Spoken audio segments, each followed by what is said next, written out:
Sheltering Arms, A Legacy of Caring, is a new book featuring photographs and stories from every era of the organization's rich history. Published in honor of Sheltering Arms' 125th anniversary, the book chronicles the healthcare institution's growth from humble beginnings in a donated house in downtown Richmond to a nationally recognized physical rehabilitation leader, which is a position it holds today.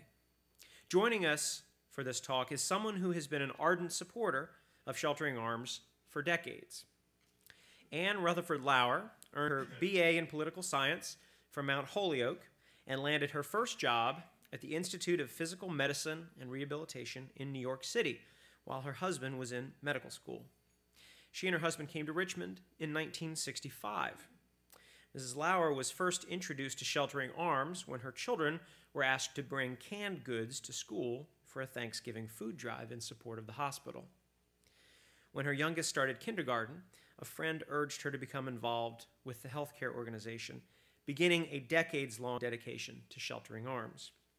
Ms. Lauer joined Sheltering Arms as a member of the Board of Managers in 1971.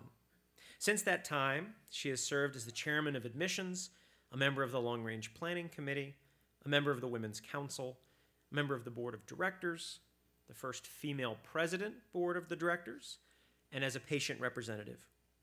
In 1989, Mrs. Lauer wrote a detailed centennial history of the organization, Sheltering Arms Hospital, A Centennial History, and she has served as the Sheltering Arms archivist since that time.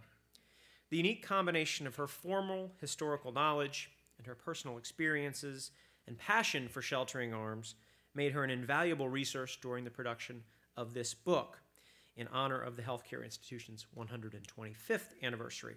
And I should say there will be a book signing immediately after the lecture up at the museum shop. So please join me in a warm VHS welcome for Anne Lauer.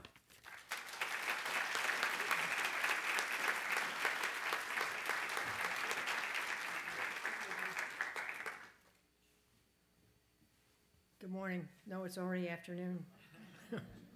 Sheltering Arms and I are very happy to be here with you today to celebrate this 125th anniversary of an old and noble Richmond hospital. During this year of the 125th, as Paul told you, the communications department has produced this lovely picture book which tells the story of Sheltering Arms in the voices of the people who served there and the voices of patients. The loving community of Richmond has supported Sheltering Arms for all these 125 years. The history of Sheltering Arms is the story of an inspiring leadership, beginning with Rebecca Peterkin, and the response to this leadership by the community of Richmond. It's always been a caring community.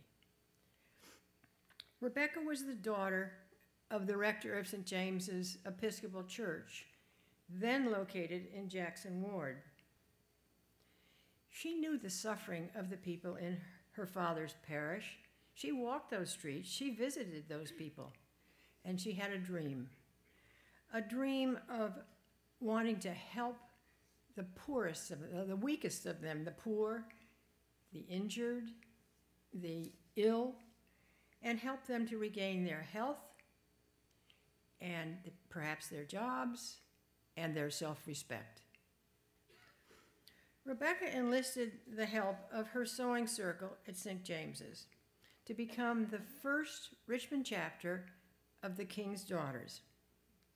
Their task was to establish a hospital for those in need of free care in downtown Richmond. Notice the King's Daughters pin that's on Miss Peterkin's dress. Then Rebecca approached a friend of hers, Dr. Edwin Booth of Carter's Grove, who owned an old boarding house on North 14th. Imagine if you stood behind the governor's mansion and looked east down the hill. There in a very crowded neighborhood stood the Clifton House.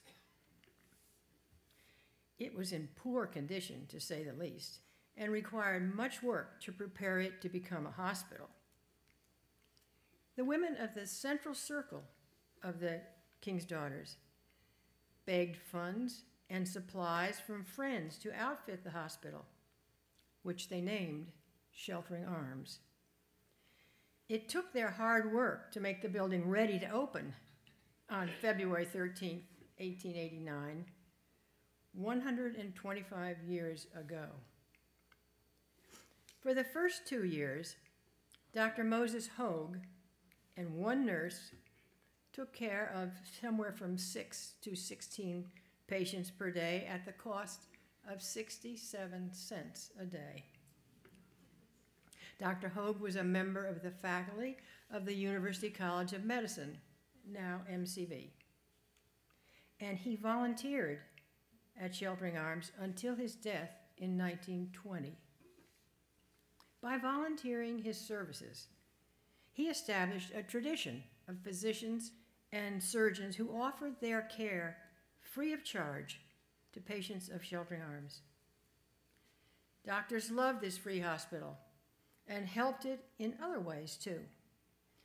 They first of all, they always brought their own instruments because Sheltering Arms didn't have any instruments in the OR. But they did other things too. They painted the operating room. They painted the front trim of the hospital. They tidied up the grounds. It was a caring atmosphere. In 1891, tragedy struck. Rebecca Peterkin died. You can imagine the consternation that this death did to disrupt this early group of people working on the hospital. Her obituary in the Richmond Dispatch read, "The world is better for the life of Rebecca Peterkin. There can be no grander tribute than this. There could be no surer claim to blissful immortality. Few lives have ever been more earnestly devoted to ministrations of good than that which has just ended. The greatest pleasure of her life found origin in the joy and comfort she brought to others." How disruptive this was to the new venture. Its future was definitely uncertain. What would happen to the young, free hospital? Thanks to a group of medical school doctors convened by Dr. Hunter McGuire, in the center with the circle, money was raised to buy a larger building for Sheltering Arms, and they found the William Grant Mansion on East Clay Street between 10th and 11th. So, the small hospital moved up the hill to an area north of Broad, which already housed a number of public institutions. By 1894, Sheltering Arms had settled into its new location. It was governed by a ladies' board of managers who ran the daily operation of the hospital. A men's board of leading citizens oversaw the finances. Now, Rebecca had first interested Miss Frances Branch Scott, the central character in that picture, who interested her in charitable work. And Miss Scott had agreed to work with the financial committee, which had been set up to raise funds for the hospital. She was a member of the original hospital board and remained the leader until her death in 1937. This lady knew how to stretch a dollar. Although generous by nature, Miss Scott was strictly frugal in the management of Sheltering Arms. And with good reason, for the treasurer, who sits to her left there, to the treasurer, Mrs. George T. King, had spent her life raising money to pay the hospital bills and wringing the hearts of the financiers on Main Street. As a young woman, Mrs. King had been actively involved in the first executive board of the hospital, and as its treasurer, she now carried out her duties with loving devotion and steadfast attention to detail until her death in 1938. In 1910, Miss Scott, then president of the board, recognized the need for a Sheltering Arms auxiliary, and thus the Florence Nightingale Circle was formed. Their principal objective was to take care of the nurses. It was the well-being of the nurses that they really wanted to help. For decades, almost 9, they raised money to provide furnished living quarters for the nurses, at first on the 3rd floor of the Grant House, later at the Scott residence next door, and finally at a house on Palmyra Avenue. 2 of their well-known fundraising projects of this new organization were the Trayboy Dance Revues, we're going to see that picture later, and the Nightingale Fashion Show luncheons at Tallheimer's that Betty Botter helped with. I'm sure there are many of us sitting here today who attended at least one of those annual events. The community. People in and around Richmond, farmers, hunters, merchants, former patients, helped the new hospital by supplying meat and produce, materials and supplies. Support groups held events to raise money. I'm waiting. Here we have St. Catherine's girls collecting canned goods. They donated blood. The Boy Scouts helped collect canned goods. These children held all these food drives. They loved to do that. This was always the Thanksgiving event in the schools, public and private. The junior, this is a sorority, picture of some sorority girls who were helping with the donation canisters that were placed all over town. These are supplies coming into the hospital from many, many different people, sometimes groups, sometimes individuals. I'm waiting to see what comes next. There's the Trayboy Dance Revue. That was a yearly event for many, many years, given to raise monies. Now this is a picture of the King's Daughters, older picture. That is Mrs. McElroy, the second from the left. Whoops. And the others are the more contemporary King's Daughters. And finally, to the junior board. They went out to the markets, down to the 7th Street Market on Saturday afternoons and collected produce that couldn't be held over till Monday, and took the produce to the kitchen door of Sheltering Arms. And of course, in the 50s, they produced the elegant Bal du Bois, that most beautiful of parties. At a time when it wasn't customary for women to go to work, the role of volunteers at Sheltering Arms was invaluable. It gave them a sense of purpose. And nursing was gaining recognition as a relatively new profession. The first nursing school in the United States was founded in 1877, not long before Sheltering Arms opened. And the Sheltering Arms nurses worked long hours in the OR and on the ward. In later years, my friend Dickie Newsom said to me, you know, the OR was on the 3rd floor, and it had this fantastic view of the countryside out to the east. There were 3 very large windows, and they got opened for fresh air, but they also opened the world to flies because there were no screens on windows then. A new era began after World War I. 2 dynamic nurses came on the scene at Clay Street. Miss Natalie Hill became superintendent, and Miss Natalie Curtis became superintendent, and Miss Hazel Hill became the assistant superintendent. They were strong-minded nurses who had trained in Philadelphia. They succeeded in raising the standard of care, in seeing Sheltering Arms gain state accreditation, and in establishing a nursing school. Thus began Sheltering Arms' reputation for its dedicated nurses who gave their compassionate care of the highest quality.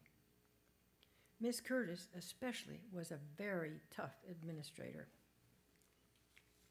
Dr. Margaret Knowlton, from a well-to-do family on 5th Street, was one of the first females in Virginia to graduate from a 4-year medical school.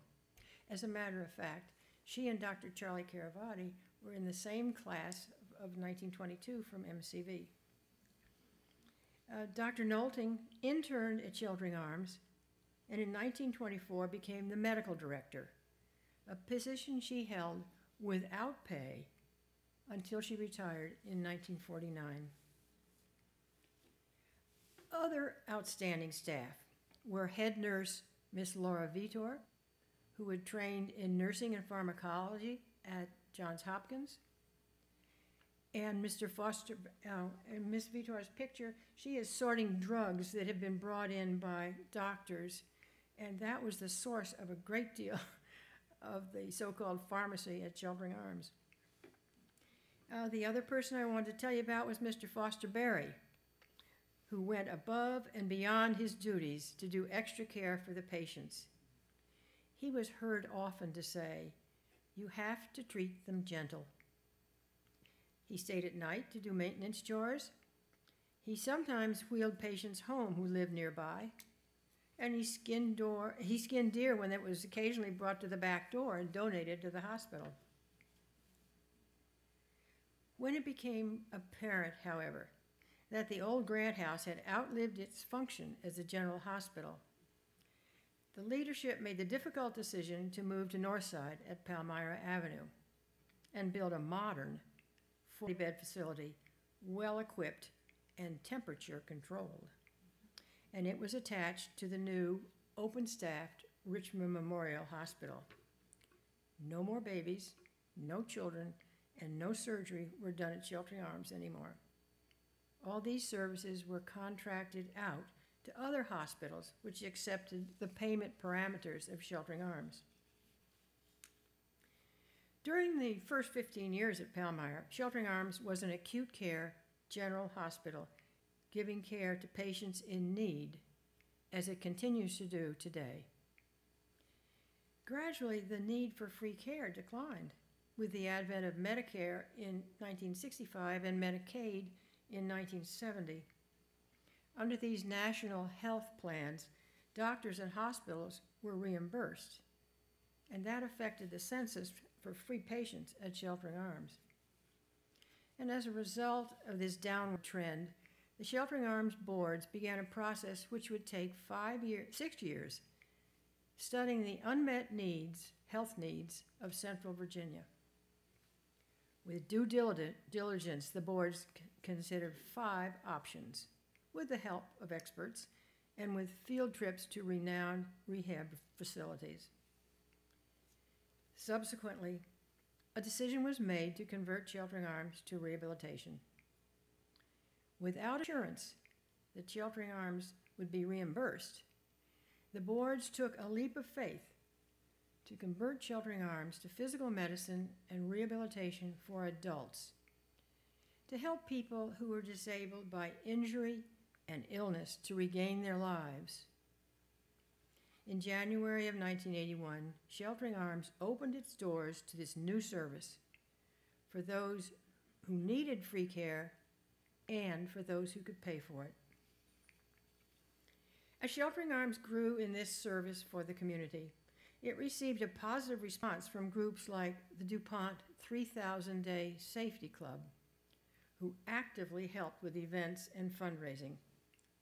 The way they did it in the shop at DuPont was, instead of having a Christmas party, they would take that money and make a donation, often in cash, to Chiltern Arms. And some of their reps would come with their hard hats full of cash to the hospital before Christmas and dump those hard hats with all that money on Mrs. Sterling's table. It was amazing. And they have been to this day very, very enthusiastic backers of Chiltern Arms. By 1998, Chiltern Arms upgraded with a new facility in Mechanicsville, where it moved in affiliation with Richmond Memorial. And again, as needs became apparent for outpatient locations, Chiltern Arms expanded with 10 satellites and a floor at St. Francis Hospital in Midlothian. Challenged by complex neurological conditions such as strokes, spinal cord injury, traumatic brain injury, MS, Parkinsonism, Sheltering Arms therapists began to use newer methods of treatment. Much was being learned about the plasticity of the brain. The brain's amazing ability to compensate for injury using old and new connections, pathways, to recover lost functions. For example, when someone has had a stroke. The staff was trained in the use, as we move into the technology age, staff was trained in the use of iWalk, which is a gait retraining program that utilized advanced technologies, including robotic-assisted therapies, and similar therapy for the upper body. That program is called iReach, shown here, and for speech improvement with a program called iConnect. These exciting innovations in rehab could not even have been imagined when we opened in 1981, when Sheltering Arms began rehabilitation.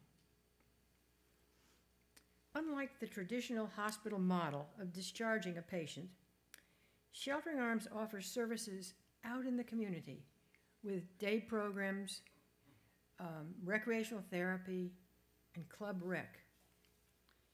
Club Rec is in a building not far from here at the corner of Shepherd and Broad, a place where people can exercise, receive therapy, learn adaptive leisure activities like this young lady learning to play golf, the lady in the red shirt.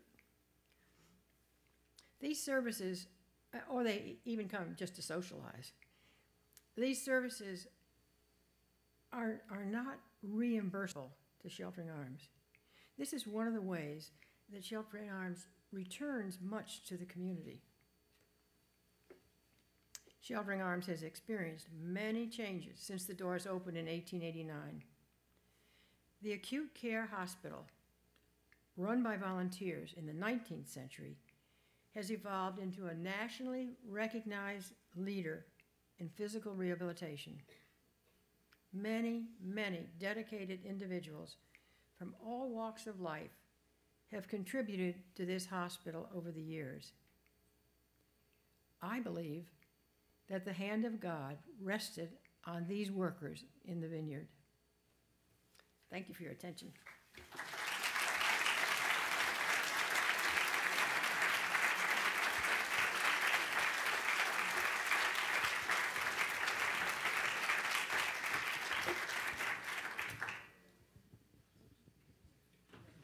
Looks like we have a first question back there. When did Sheltering Arms begin to integrate its services and its service staff? We saw Mr. Foster Berry, but the physicians and nurses. When Sheltering Arms accepted Hill Burton funds from the national government to build the hospital on Palmyra, then we integrated for everyone.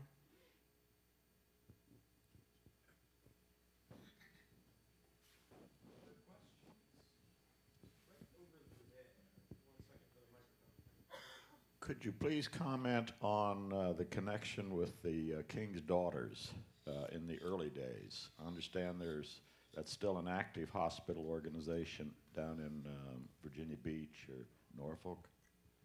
It's a wonderful organization. It actually is international, and Norfolk happens to have a good many circles still existing. At one time, when the hospital began, there were 3 chapters here, and they formed what they called the Central Circle.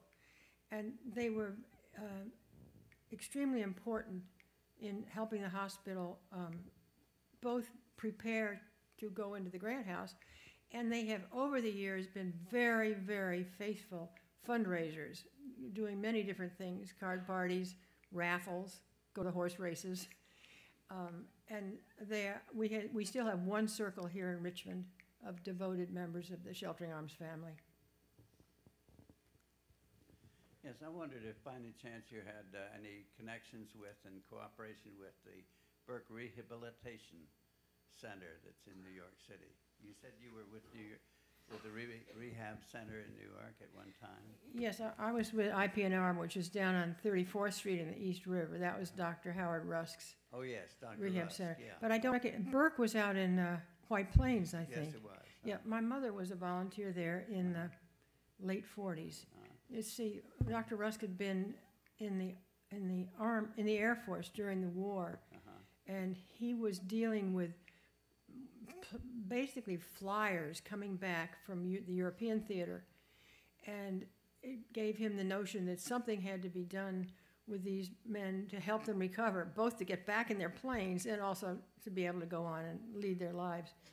And what happened out in the Burke Center it was called Mobility for a while, out in White Plains. And that was an outpatient facility, where the one in town on 34th Street was the inpatient connected with NYU. Well, I think, didn't Dr. Rusk build a new hospital?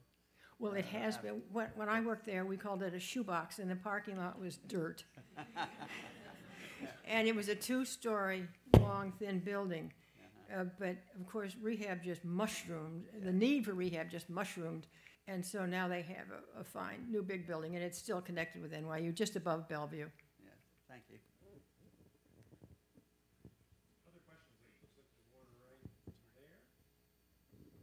there. Actually, this isn't a question. I just want to thank you for your presentation, and also people may not know that Sheltering Arms has helps with post-polio for people that had polio and then get post-polio as adults, and it's very limited number of places in the United States that do that, and we're just extremely appreciative for that feature. I'm very happy you mentioned that, because one of the dearest people to all of us at Sheltering Arms is Nancy Barrett, who experienced polio in the early 40s. And she was a good example of, shall I say, overcoming her disability. But in another 30 or 35 years, those muscles that had been working so hard in her other leg were beginning to deteriorate. And this post-polio treatment plan was a godsend. And I heard that, I know Dr. Jane Wooten told me that she had patients that benefited very much from that too. Anyone else? Oh. Then we're running up the aisle. All the way in the back. Yeah, for what sources does Sheltering Arms receive its operating expenses today, and are there any paid staff at Sheltering Arms, or is it all volunteered by the medical Let me answer facility? the end of the question, and then I'll refer to Mac McElroy, who's president of the Sheltering Arms Foundation. When we moved from Clay Street to Palmyra, we actually only had 3 paid employees. Nancy Barrett was the administrative secretary, Helen Sterling was the financial secretary, and Mrs. Hubie was the nurse liaison between our staff and Richmond Memorial.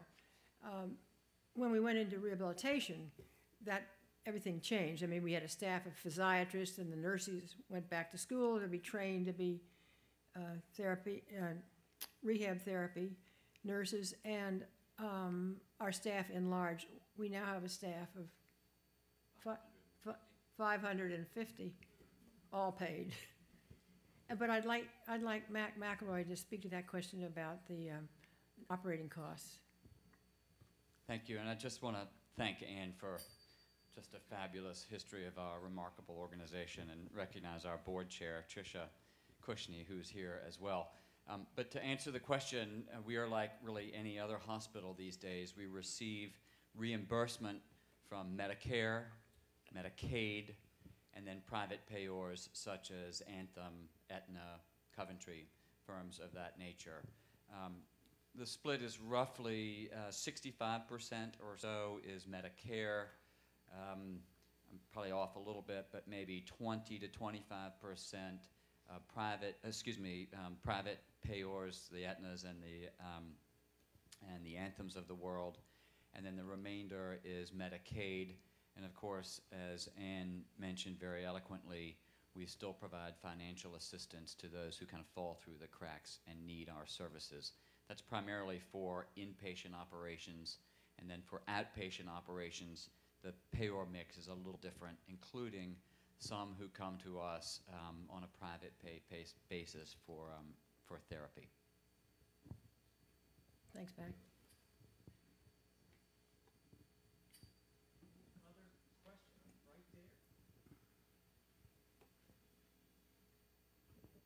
You mentioned the satellite locations.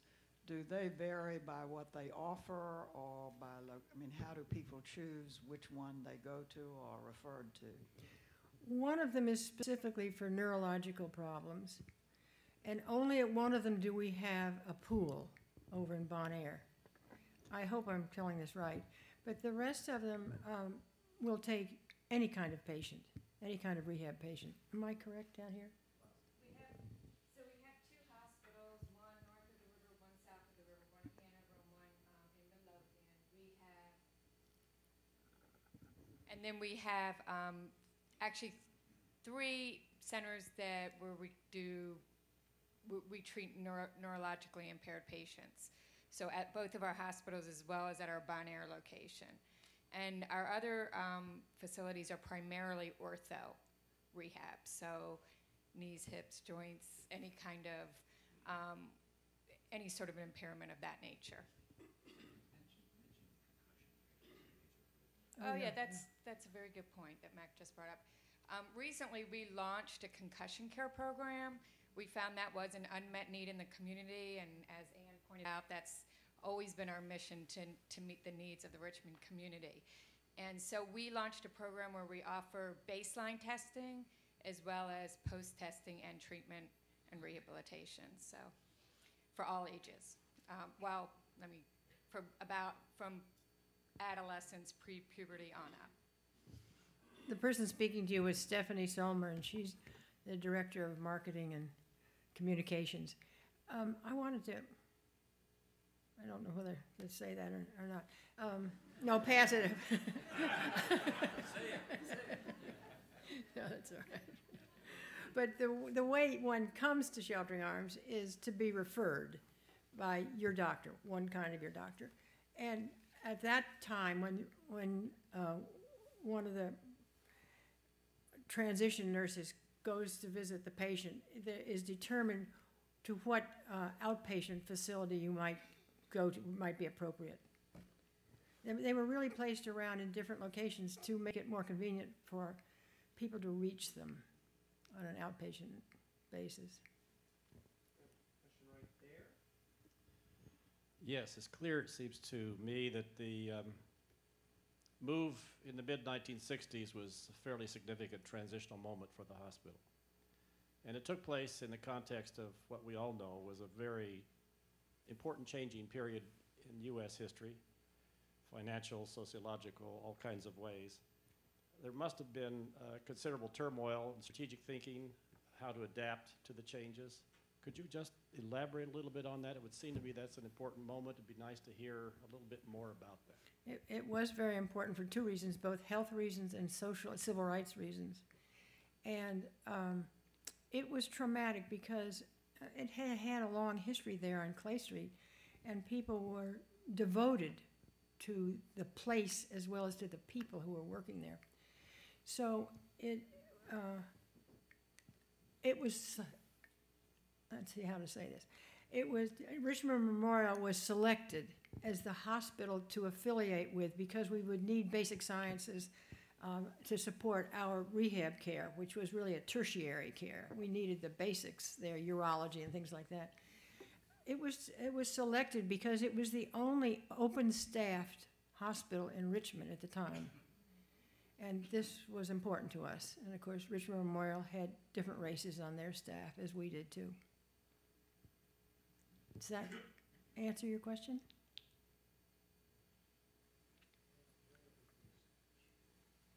Could you comment on the disposition and current status of the original Sheltering Arms buildings or later buildings. I don't know whether they're still there or I'd be glad to comment, but anybody else has more information, just speak up. The original William Grant House was a standalone house. In the history of Sheltering Arms, there was a transitional building of 3 floors that went between that house and the Benjamin Watkins house on the corner, which Mr. Frederick Scott gave in honor of his sister, and that's what we called the Scott residence. The in-between part I don't think exists anymore. It has been torn down. The old hospital on Clay Street is now the home of the Department of Hospital and Health Administration at MCV. And it's at that home that we are going to have an interpretive reenactment on September the 20th, which we invite you all to come to from 1 to 4 on a Saturday afternoon. And we will try to make you see what it was like back in the 1890s. But we'd welcome your visitation. Yeah, we would love for you all to come. It will be really a walk through history. There will be tours. There will be artifacts, free of charge and open to the public. So if you can help us spread the word, that would be great. September 20th, 1 to 4.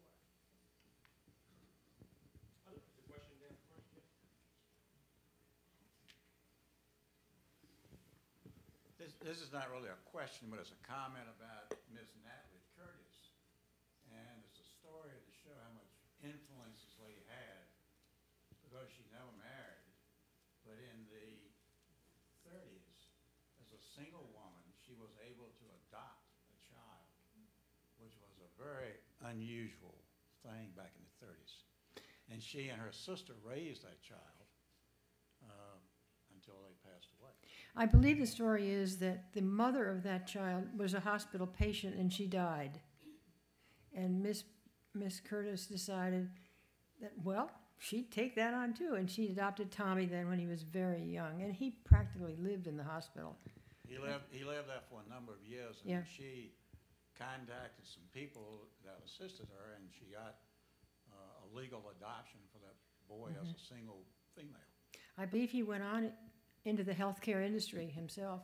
He actually, ironically, went to school later. It's kind of an interesting story. He went to school later and at MCV and graduated from in the very building in which he had been living in when he was younger. And for those of you who might know, that school, so our building houses the MHA and PhD program in health administration. And for those of you who know Marilyn Tavener, who is now head of CMS. In Washington. In Washington, she actually received her master's degree in health administration in that building as well. Speaking of that building, that was the era when we had a lot of children born there. And Lucy Dabney told me yesterday that I should tell you that people who were born in the hospital were really proud of it. They were not ashamed of being born in a charity hospital. And we have received messages, donations, and so forth from up until very recently. Even she remembered somebody from Switzerland saying he had been born there 65 years earlier and he just wanted to send a check. But the I think the Fincastle story is interesting. Who wants to tell that? Mac was telling it. You're on. Well, I should let my colleague Lisa Cheney tell the story. Lisa, would you like to listen? This is a great testimony to some of our colleagues that work at the hospital, including a woman at the registration desk in Hanover. But she was approached by a gentleman who asked her if there was some history of the hospital available. And of course, we immediately referred him to Ann Lauer's book, and also a copy of the 125th commemorative book that you've seen here today.